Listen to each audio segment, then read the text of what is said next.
প্রথমে আমরা ফার্ম দিয়ে শুরু করি।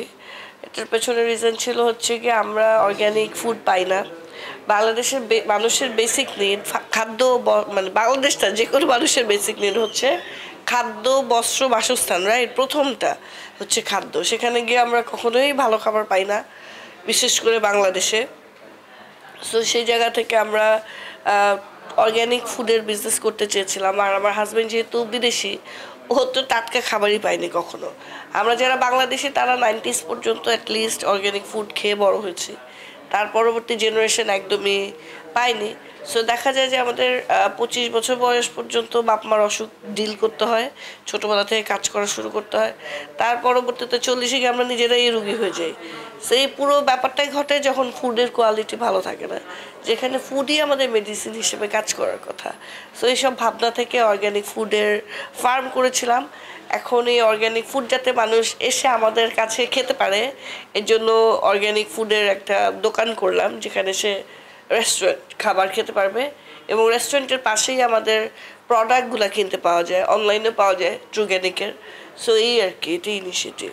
ব্যবসা তো হবে, তার থেকে বড় কথা মানুষকে ইন্ট্রোডিউস করা যে খাবার আসলে যখন অর্গ্যানিক হয় বা কোয়ালিটি ভালো হয়, তখন রান্না যাই হোক খাবার টেস্ট চেঞ্জ হয়ে যায়। বা শরীর বিষমুক্ত খাবার খেলে শরীরের টেস্ট চেঞ্জ হয়ে যায়, শরীরের স্ট্রাকচার চেঞ্জ হয়ে যায়।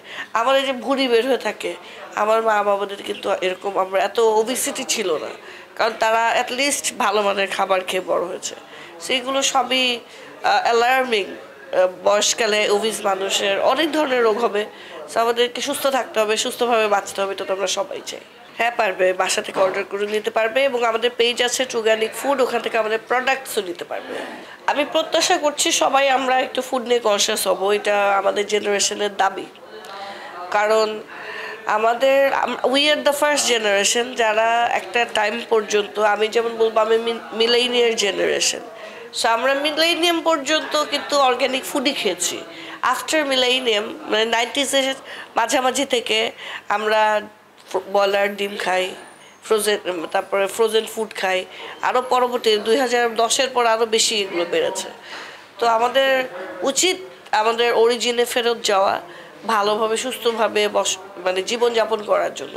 এবং আমরা যদি খেয়াল করি আমাদের দেশের অর্থনৈতিক অবস্থা 90s-এর থেকে কিন্তু আমরা আসার পরে দেশের অর্থনীতিতেও আমরা অনেক অবদান রেখেছি।